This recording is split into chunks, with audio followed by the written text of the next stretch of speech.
What's up, guys? I'm Sean from Srkcycles. I'm going to tell you guys about 5 motorcycles, modern motorcycles that are almost guaranteed. I guess there are no guarantees in life, but are probably going to be collector's motorcycles in the next couple of decades. Let's do it. The first one is the Honda Monkey. Now, I'm not talking about the old Honda Monkey, although the old Honda Monkeys are super cool. I'm talking about the brand new Honda Monkey. Now, the original Monkey was introduced in 1961 in Japan to be used at an amusement park. It was originally powered by a 4 horsepower 49cc motor and had 8-inch knobby tires. It was a great bike because anyone could ride it, no matter what size you were or what riding skill you had. You were just, and it doesn't matter what you were doing with the bike, you were just smiling ear to ear because these things were so much fun. Now, the new Monkey, however, is a little more refined, but still shares the classic Monkey style and is fitted with the same 125cc engine that they put in the Honda Grom. The best and worst thing about the Monkey is that they are a limited production and they're selling super fast. Some stores even have a waiting list for you to actually get them. This is almost guaranteed to be a great collector's bike in about 30 years. If you can resist not riding and beating these things up, which is what they're made to do. So maybe a good idea would be to get 2 of them. One that you keep really nice and one that you ride and have a lot of fun with. The second bike is the Honda Rune. Now, maybe this bike shouldn't be on the list because it's kind of an older, it's about 15 years old, but because it's such a modern looking bike, I'm going to include it on the list. Now, if you've not heard of the Honda Rune, they made these bikes for only about 18 months in 2004 to 2005, and they only made about 3,000 of them. This is one of those modern classics that even when it came out, everyone knew there was going to be a big deal. They knew it was going to be a collector's bike. And every once in a while, you find these things sitting with 0 miles still in a crate somewhere or just packed away in a storage unit. We've owned 3 of these in the past couple years, and one of them had less than 300 miles. And they did exactly that. They put this thing away in a storage unit, but a crazy thing happened, and the storage unit started leaking water, and it messed up all the chrome on the whole bike. It was a very tragic, strange story. With the Rune's super futuristic styling, incredible power, and the feel of it, it was just a great feel. This bike is guaranteed to be a collector's bike and will continue to go up in value in the future.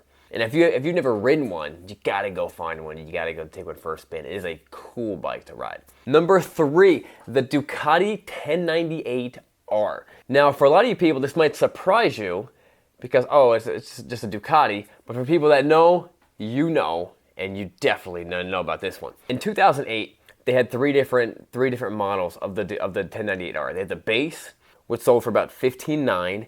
They had the S, which sold for $19,900, and then they had the 1098R, which sold for $39,995. I'm talking a $40,000 motorcycle, making it one of the most expensive motorcycles to be sold in 2008.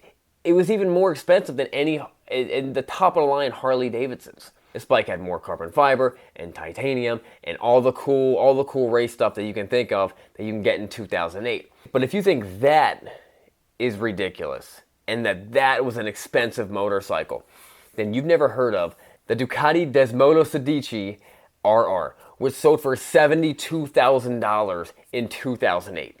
This bike was a bona fide replica of the GT6 MotoGP race bike that won the final GP race in 2006. This bike rocks the 1-liter V4 16-valve 197 horsepower motor. Now, I know that around 200 horsepower to today's standards does not seem like a lot of power. We're talking 2008.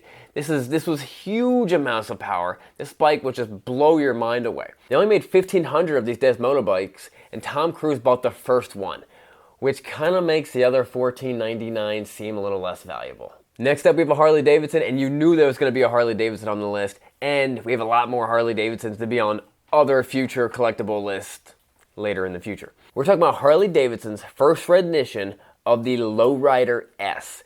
This came out in 2016, and it was not just any Lowrider S, but it was the Dyna version Lowrider S before they dropped the Dyna and made the Lowrider a softail. This bike featured the CVO motor, the CVO 110 motor, without implementing the CVO badging on the motorcycle. They did that for some reason. I don't really understand why they did that, but you got a CVO bike without the CVO badge. By putting the CVO 110 in Harley Davidson's second lightest motorcycle, the first being the Sportster, they created a pretty amazing hot rod motorcycle, which is for sure to be a collectible bike in years to come. The next one is Motifs. Now, Motifs is not an actual motorcycle, it's actually a motorcycle company. Now, you may not have heard of Motifs, but you should have, and you're going to hear about it right now.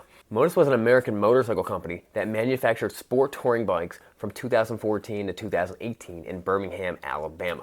They made a 90-degree pushrod V4 motor that was longitudinally mounted. And in 2011, the Motifs MS-TR set the land speed record for the world's fastest production pushrod motorcycle. I've only ever seen one of these things at an auction, and I only ever saw one once. As of now, you can find a few of these for sale online, and even a handful with 0 miles. But I suspect that decades in the future, they will always be a collectible space for people's garages for another American motorcycle company that didn't quite make it. Guys, that wraps it up. I hope you learned a little something about motorcycles. If you see any one of these bikes, maybe it might be a good idea to buy it, stick it in your basement, and never ride it, which really just seems like a travesty to do anyway. You know what? Buy these bikes, ride the crap out of them, and then tell your friends in 30 years when they're worth $1 bajillion that you own one once and you regret selling it. That's a better idea. We'll see you guys later. Don't forget to subscribe.